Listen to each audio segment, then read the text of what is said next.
Welcome to the Politics of Everything. I'm Amber Daines, your host and podcast producer.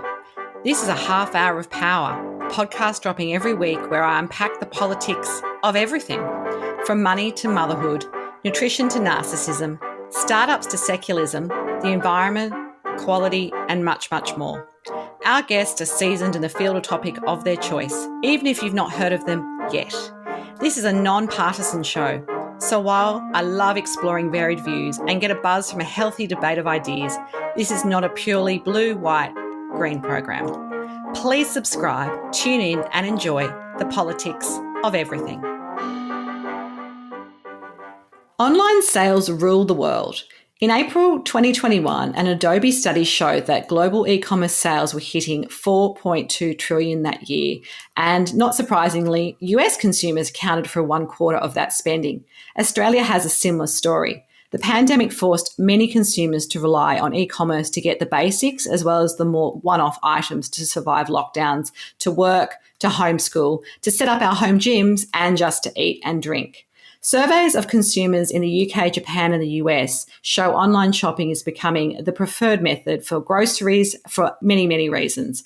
Over half of the consumers in all these three countries said they believe they're saving money for shopping for groceries online. I wonder why most of us will decide to keep shopping online once this pandemic has eased. Today, my guest is Priya Radia, and she's a former lawyer turned serial entrepreneur, and she's the co-founder of 4 online businesses, including 2 e-commerce brands and the creator of 9 to Free Society, a community for e-commerce entrepreneurs to grow and scale their brands. Believing in a better way to live, Priya left her career behind to build businesses that could create financial freedom, support her own lifestyle, and give her time with her family. She's deeply passionate about helping others do the same and contributing to a new narrative around what it means to work. And today we're discussing the politics of e-commerce. Welcome, Priya. Thanks, Amber, and thanks for that amazing intro. Oh, excellent. Well, I'm so curious about this because a lot of us have been shopping for a long time online, but not many of us know what makes it work behind the scenes. I'd love to delve initially into perhaps what your childhood career ambitions were. It sounds like you became a lawyer. So was that what you thought you'd be doing? Well, interestingly, when I was like a real baby child, 5, 7, I used to have these mini businesses. Now I look back at them and think, oh, wow, I was very entrepreneurial. So I used to make hand make Christmas cards. I was really good at drawing and coloring. And so I used to make those and then get my mum to sell them at her work. And I used to have a little store outside our house and my friend's house. And I even employed her when the demand got too much. I employed a friend of mine to do the coloring in outsourcing for me. And we used to do this together. And I would she wasn't the best at kind of drawing the lines very well. So I would do the outline and she would color in.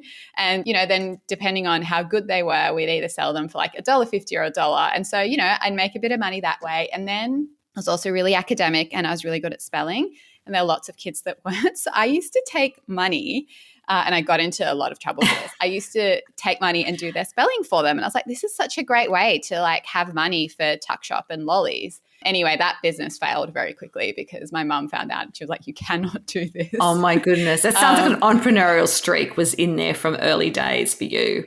Yeah, looking back, I'm like, oh, that was something that I was clearly good at when I was really young, identifying, areas where I could make money and things that people needed or wanted. But as I got older, I went to a really academic school and, because I was very good at studying, I fell into this path of how do I do something that's going to make lots of money that I'm interested in? And I was really interested in the law and this concept of justice, most of which came from watching too much Law and Order. And unfortunately, I didn't realize that is not really how the law works.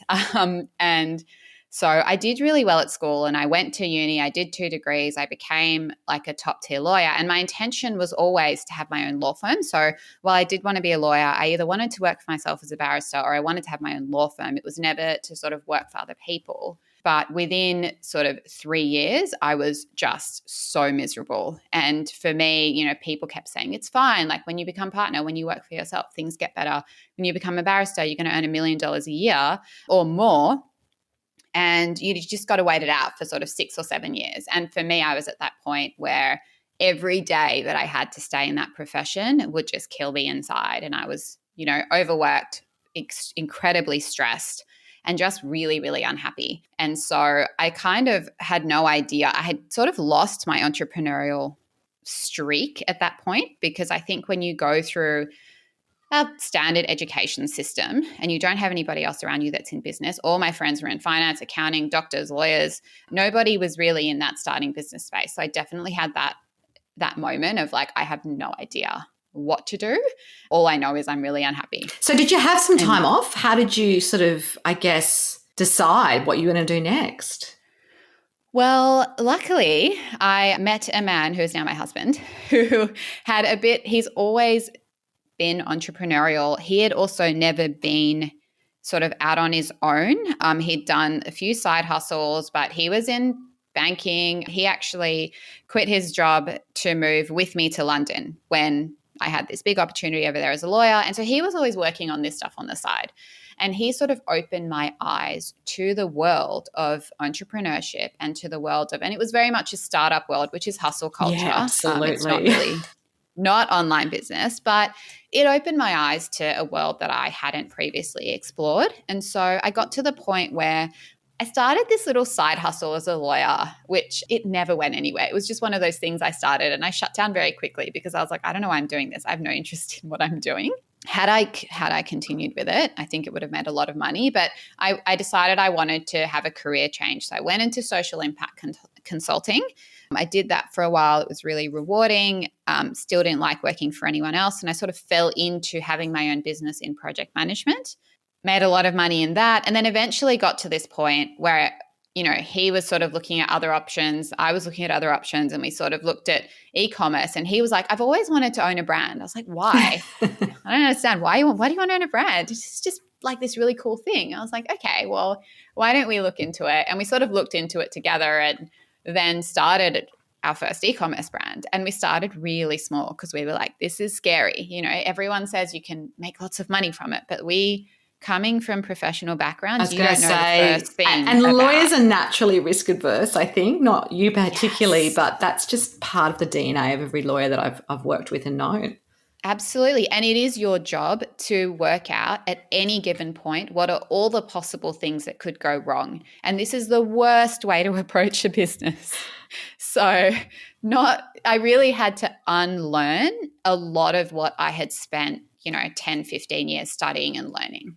And that was one of the biggest challenges, jumping from being a lawyer to being in the entrepreneurial space. Absolutely. Now, I do want to talk a little bit about business failure because I think we all need to know that there are risks. And a collaborative research project completed by Forbes, Huffington Post and Marketing Signals found 90% of all e-commerce online businesses fail within the first 120 days. So that's just the first 3 months. What excites you about e-commerce as a business model, knowing that this is a reality for many people? Well, if you don't mind, I wouldn't mind just touching on some of those reasons. Yeah, sure. Because when I looked at that, there are a couple of things that just sort of stood out to me. And the first one was really that when I looked into why people had said that their businesses had failed, when we look at the top reasons, it's they either didn't have a market for their product or services. And to me, I was like, well, unfortunately, if you create something that nobody wants, you're going to fail because nobody wants it. And I've also done this in the past. So I've failed. And I think, we should, in Australia, we don't celebrate failure enough, but in America, they really do. So if you failed at something, they're like, good on you, what's next? And one of the things that people don't understand when they start a business is you need to validate your idea really well. And so what does that look like when you say validate? How? So there are a few methods of validating. One is as simple as find your target market and do a survey that is not a leading survey. There's a very specific way around how you should ask your questions, but understand if you're solving a problem. The best products solve some kind of problem. It doesn't have to be a big problem. It just needs to be a problem that people actually want solved in the way that you want to solve it. And that is the key. And this is why so many skincare brands do well. So many brands do well. I had a jewelry brand, and in some ways you might think, well, how does that solve a problem? Like nobody's sitting there going, oh, I really need some extra jewelry. That's not the problem it solves. I don't know. I feel like I do. I'm a bit of an online jewelry shopper. Well, my brand was very much around gifting. How can we make the gifting experience better? How can we support people through meaning? There are all these different ways, but validating your idea and making sure people want it is the very first step. So one way is to do surveys. Another way is to literally put up a landing page, put up some photos, run ads to it and see if anyone buys it. If you get buyers, it means that you're probably going to have a good store. But just going out there and creating something that you think is nice is sort of a very dangerous way to enter the market, because if you're not solving anything, we're in this world, as you know, like everyone is shopping online. How are you going to stand out? So having that unique value proposition is really, really important. And the second thing that I noticed was when we look at the reasons why people are failing, it's, pricing and costing issues. They're running out of cash, poor online marketing. A lot of this is just down to the fact that people don't understand the game that they're getting into. They don't understand the ecosystem of an e-commerce business. And so they don't price themselves well enough. They don't have enough profit margin. They don't know how to market, and they sort of fall into this trap of thinking, I'm going to put a store out there and people are just going to find it. And then they're going to buy my product. And unfortunately, marketing is such a huge part of it. If you don't get your store out there, you don't make it known, people aren't going to just discover it. It's very rare that that happens, especially with the level of competition. Absolutely. Yeah, I agree. And I'm in the comms and PR space, but I have worked with like female entrepreneurs in e-commerce who have the best Instagram, loads of followers and no sales. It sounds like it's got to be a bit of everything. It can't just be the magic of smoke and mirrors as well. Absolutely. And you're so right. People fall into this trap of thinking, I need to get lots of followers. And I see most e-commerce entrepreneurs going, I'm going to grow my business with Instagram. I'm going to put up photos. I'm going to do, the latest thing is Reels. Yeah. They're always chasing followers on Instagram, but they don't have the ecosystem in place. And, I've had two brands, one of which we had, I think it was maybe 650 followers, but we had done, almost 100K in like 5 months or something like that. And it doesn't matter how many followers you have if you have a traffic source that works. And so it really is about identifying for your own brand, what is the traffic that is going to drive your sales. And that can look different for every brand. For some people, it's Instagram. For one of my brands, it just wasn't Instagram at all. That's not where the market was. So growing an Instagram following, spending all that time there would have been a giant waste. So really implementing that ecosystem is probably why, if you don't have that in that first 120 days, you're going to struggle. And the final part of that is it's just not long enough. We live in this world where we just want overnight success. Yeah, instant gratification. Yeah. And with business comes the requirement of having grit. Yeah. And I think that's something that it's not necessarily our fault. It's not a blame game of saying people are not resilient enough, people are not gritty enough. People they don't set the right expectations for themselves. We always see the success stories of people launching something and it blows up and they get 100K launch and this and that, but we don't hear enough of actually I struggled for the first year. And, then I found the things that made it work, and then it grew slowly and, et cetera, et cetera. It's not nearly as sexy a story, is it? No, it's not. It's not as exciting. But that's the reality of most successful businesses. They just take time. Yeah. So your first online business, and you've had a couple, and they've been a couple have been acquired as well, as I mentioned in my intro. Can you share some of those mistakes that perhaps you made that people will relate to? Because, like you mentioned, 120 days is not very long, but a lot of people, I guess, run out of money. That they might have given up their day job. It might not be a side hustle, and they need to pay a mortgage and do other things. Or, like you say, they haven't tested that market to see whether, there's enough people that want it at that price point. What sort of mistakes did you make early on that you can kind of share with us? Sure. So my biggest mistake was probably putting all my eggs in one basket, thinking that was the basket that was going to grow the brand. So I spent a lot of time trying to learn how to grow organically on Instagram and not enough time looking at the entire ecosystem, thinking, well, where could I potentially dabble a little bit in? So it ended up being Facebook ads as the primary driver of sales, Facebook and Instagram ads, and then using Instagram as that conversion, that nurturing, and then having email marketing in place. So for me, it was just spending all your time on one platform is just a big mistake because I didn't know anything. either on that platform. So I had no skill set. If you're like a content creator, then that's great. You can probably make that work for you. But when you're starting out, you really need to dabble in a little bit of everything and work out what are the things that are going to form that wheel that spins, and just get the wheel spinning. And the second thing was actually thinking that I was going to be drawing a salary really quickly from an e-commerce brand. And the reason I say that is because you're playing a different game when you're in e-commerce. And it took me a while to work this out. It goes back to your question around, what I love about e-commerce as a business model. And I don't think I quite touched on that. So I'll kind of combine those two things together. But when you have an e-commerce brand, you're building an asset that you can sell. And so if you want to build an asset that you can sell for a multiple of, say, anywhere from 1 to 3 times profit, when you are building your brand, you need to be reinvesting your profits back into your store to drive sales up and to continue to make profit and to get that profit multiple up so that you can exit. And so one of the mistakes I see that a lot of online store owners make is they take a salary. As soon as they make that first $1,000, they put it in their bank account. They see that as profit or whatever, that's theirs, right? Yeah. And then the sales start to dwindle and they're really focused on the salary, which is okay. Everyone has to live. But I think if you want to build a big brand, if you want to build a brand that can support freedom. So, we were literally working 10 hours a week on our brand towards the end of the year, and it was generating thousands of dollars in sales and everything was on autopilot. And I took 3 weeks off. To me, that's financial and time freedom where I'm not trading time for money. So if you want to really utilize e-commerce as a business model and get to that time and financial freedom, you need to be okay with not accepting a salary straight away, reinvesting that, pushing that into the ecosystem so that in 6 to 12 months, you can get to a point where you take a step back, the business runs itself, and it's not entirely passive income, but you do get that freedom. You can decide exactly when you work and how you want to work, and you need to make that sacrifice up front. And that was something I didn't do for a really long time, and I definitely regret that. Yeah, I can see why that would be the case. Did you use anything like influencers to boost your sales, particularly on Instagram? What's your feeling around that?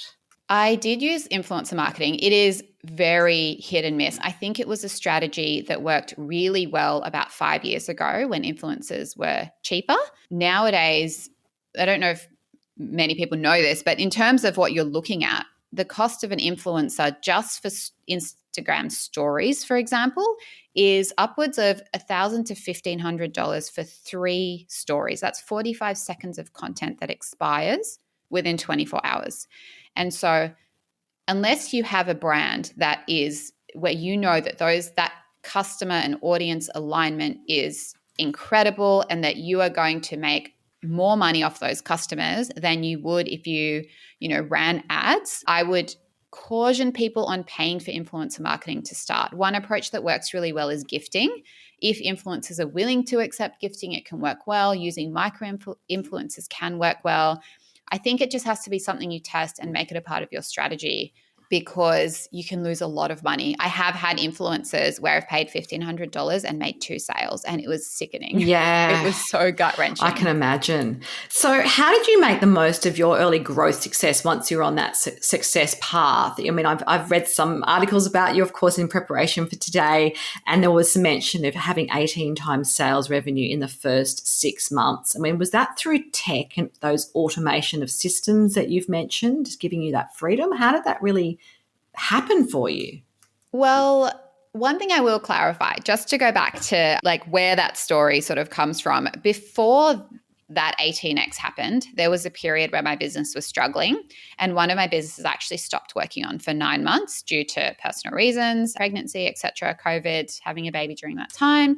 When I came back to it and finally decided I'm going to work on it, that's when I managed to 18x those sales within that 6-month period. And so it wasn't launched to 6 months for that particular business.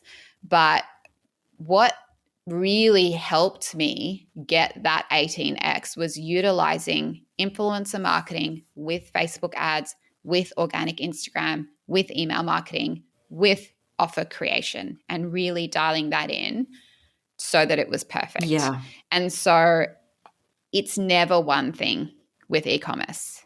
And it shifts, I imagine. Like it's like any business. Like just because it's worked previously doesn't guarantee it's going to work forever, right? Or does it? Is it set and forget in a way? It's never set and forget thanks to social media platforms changing everything on you. So last year we had major changes to, well, firstly, the introduction of Reels. I mean, that threw off so many people who were just really good at posting in a particular way. Then the algorithm changes. Then iOS changes came in and meant we can no longer track customers. So for brands that were solely built on Facebook ads, they're suffering because Facebook doesn't have the data that it used to. And so it's never set and forget, but there are levers for each business that you will be able to identify and go, okay, we're going to focus more on this. And that's what I did. I used a very data-driven approach to say, what are the things that are bringing in the most revenue and how do I just focus in on those? Focusing on the assets that you're building. Email marketing, SMS marketing is the latest thing, and it's huge. It's the highest converting platform. People that don't have SMS marketing need to get on it because you control your email and SMS list. You don't control what Facebook, Instagram, or anyone else is doing. So really focusing on the things that you own is probably the most important thing, and that's how you get those consistent sales. You get customers to love you. It's easy to then get them to purchase from you again. So you've already inbuilt this sort of sales funnel that you own that isn't going to change. Yeah, right. That's great. That sounds like a little bit of magic to me.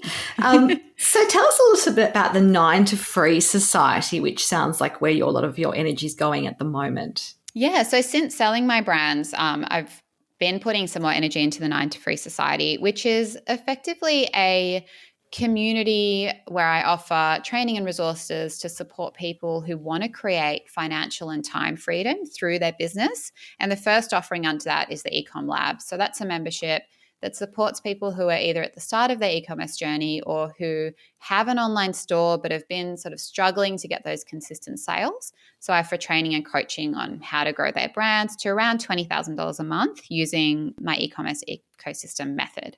And so I'm really passionate about that right now, and it's really fun. And it also helps people to feel less lonely. I think the online business world is incredibly lonely when you're working on your own and you're working from home and, you don't have that community around you. Yeah. You might not have people in an office with you, particularly now a lot of people do. They've set themselves up remotely for life. So there's maybe a workplace to go to have those conversations and to thrash out ideas. That's right. And just talk to each other, like to say, oh, I'm really struggling with this, and having someone there. I think the online space is amazing, and I think being able to work remotely is amazing, but it also means that we don't have colleagues, and that becomes really hard for people. And so I think having a space where we can share your struggles in a similar way that you would if you were all working on a project together at work is one of the biggest things that can help online business owners really succeed. You want to know that other people have been there or are struggling with you. Sometimes just knowing that someone else is struggling with you is actually the greatest feeling. Absolutely. You're not alone, I guess. It's that idea of, we're in this together a little bit, or you're going through something similar I relate to, and there's a bit of community in that. Absolutely. Yeah, absolutely. I agree with that. So what are some of the ways that this online world of e-commerce can allow business owners to have more freedom? Because it sounds like you've achieved that. I mean, we've talked a little bit about some of the tools you've used. Do you do things like SEO campaigns? How do you keep that business tracking? Because if you want to have more time with your family, or you might want to go traveling and you want things just to keep ticking over, do you still need to check in regularly? How do you keep that going so that it doesn't just fall away when you maybe come back from that time away? Yeah. So look, things like SEO, things like Facebook ads, anything that is somewhat automated is really helpful in driving those sales. So once you get, a good ad campaign working, or good SEO, or even Google ads, you will then know that there's an expectation that you will get a certain number of sales every month. One of the things I really encourage people to do is outsourcing fulfillment as one of the first things they do. When I outsourced fulfillment, I got 20 hours a week back. Packing is people that pack orders are doing incredible work, but as a business owner, packing is not bringing in the greatest return on investment. And so you should always be looking for what is the greatest ROI? Where can I focus my time? So you'll find that when you are focusing on, say, batching your Instagram content ahead of time, so no one really notices that you've gone on a holiday, you've got your Facebook ad campaign set up, you've got your store set up, and you've got, SEO, whatever else you need set up. When someone's doing your fulfillment, all you need to do is check in on those campaigns. I've had periods where I haven't looked at anything for 2 weeks. I probably wouldn't go longer than that without at least checking in. I'm always it's really hard to switch off and completely not check in on your store. You want to make sure it didn't break while you were on holidays. Or any business. It's really hard. It's not the same as when you're an employee in that way, I think. No. And I think you just have to accept that. You're not gonna take your mind off it entirely. But if you could just have a laptop and check on it, for 1 hour a week, 2 hours a week, you could definitely get your business to that point where you're not doing any more than that. And if something stops working, just turn it off. Just don't stress about it. Turn it off and come back to it when you're back from holidays. But definitely outsourcing fulfillment and then just batching any content, emails, etc. Everything can be scheduled now, which is what makes it so great. Yeah, absolutely. So what would be your best experience of e-commerce? What would that look like? Because you're a bit of a, expert. You've had a few businesses. You probably mentored a lot of businesses. You've seen a lot. So what does that perfect experience of e-commerce look like? So it's seamless for you as the operator, but I guess for us as the consumer as well. Oh, as a consumer, that's like a totally different experience to an operator. All right, let's quickly do both. So as an operator, I think having a store that converts really well, so you're never stressing about that. So I'm talking greater than 3% conversion rate. Having the ability to not have to pack your own orders, I think, is part of that perfect experience. So you sit there with a glass of wine on a beach or wherever you are, and you hear that Shopify sound going ding, ding, ding. Magic. And you just know that those orders are being packed by your awesome team who does a fulfillment for you. And to me, that is the perfect experience of e-commerce. And that's what I think everyone should strive to achieve in e-commerce. Even if you then decide you want to do more work on your business, I think having the option to not have to do that, that's brilliant. And, just having that core team around you, your go-to people for content creators, your go-to people for photography, just having that team that don't work for you. This is the greatest thing. You can do all of this on a one employee basis. You just outsource those things to contractors. They manage it all for you. And then you just kind of sit back and relax and make the magic happen, CEO style. You just tell everybody what to do and it happens. Like a boss.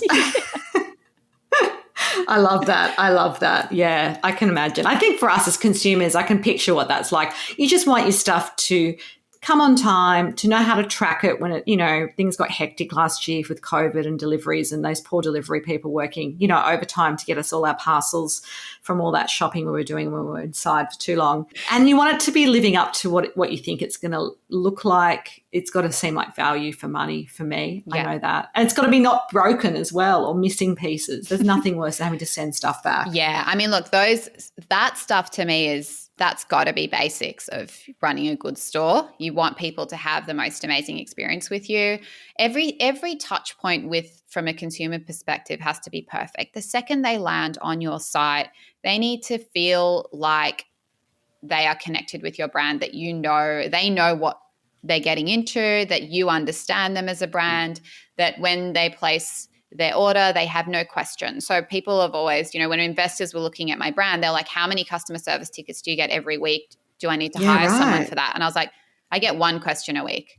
Like I literally don't have customer service emails because people come to the store, every single question is answered for them. They purchase the product, they get automated emails, it has tracking, it gives them the answer to everything that they need so that they feel like you've already thought of it when the question is in their mind. And the timing of emails is really important as well. You want to get them excited about the product before it arrives on their doorstep. So they just feel like, they're super excited to receive it. They're okay to wait for it when it's, Australia Post delays that are getting in the way. They open it. They have an incredible unboxing experience. They want to leave a review. So you time your reviews to match the unboxing experience. And they're excited to use your product and tell people about it. And then they're excited to buy more from you. And it's really about getting those consumers, like every question in their mind is answered. And then you just give them this amazing experience on the back end so that they become really loyal to your brand. Sounds awesome. Who've been your greatest one or two career mentors that have made an impact in your life, in your business career? So I follow a few people, but in terms of e-commerce, the person that's had the biggest impact is Taylor Holiday. He's the managing partner of the Common Thread Collective, which is a marketing agency, but is also a very successful e-commerce founder. And what I found was finding someone who's actually done an e-commerce brand from the ground up on their own it's quite rare to be able to get them in a room and talk to them. And when I had the chance to chat with him, it changed my entire way of thinking about e-commerce. And he really helped me understand what the game is that I'm playing. And that was game changing for me. He's very data driven. The insight, the information that he shares is just incredible. It's so on point. And it's stuff that you just I haven't been able to find it anywhere else. So that has been game changing for me. Excellent. If we spoke in a year, what would be the number one thing you would hope to have changed in your business and why? Well, I think I have a lot of unique knowledge to share. So I'm hoping that in a year's time, I will have been able to impact a lot more people through my Ecom Lab, and then also have started my next big thing. And I don't know what that is yet, but in a year's time, I will have expected myself to have started that and be working very actively on that. Excellent. Final takeaway message for us on the politics of e-commerce. Well, if you really want to try something, stop stressing about failure and just do it, because otherwise you'll spend the rest of your life not trying. And if you really want to make it work, just develop grit, expect that it'll be hard, but that it'll be worth it. Absolutely. You've been a source of so much knowledge and inspiration, I'm sure, for lots of us who might be thinking about these kinds of businesses and I guess some hacks to get us there a bit quicker. If you do want to connect further with Priya, there will be some details on the show notes. Until next time, take care. Thanks so much for listening today. If you've enjoyed the politics of everything, I thrive on your feedback. So please add a short review and share the podcast with your network through Apple, Spotify, and all the usual suspects. I'm always on the hunt for new and diverse guests, so if you or someone you know has a fresh idea you're busting to get out there, please email me at amber@amberdanes.com and my crew will get back to you very soon.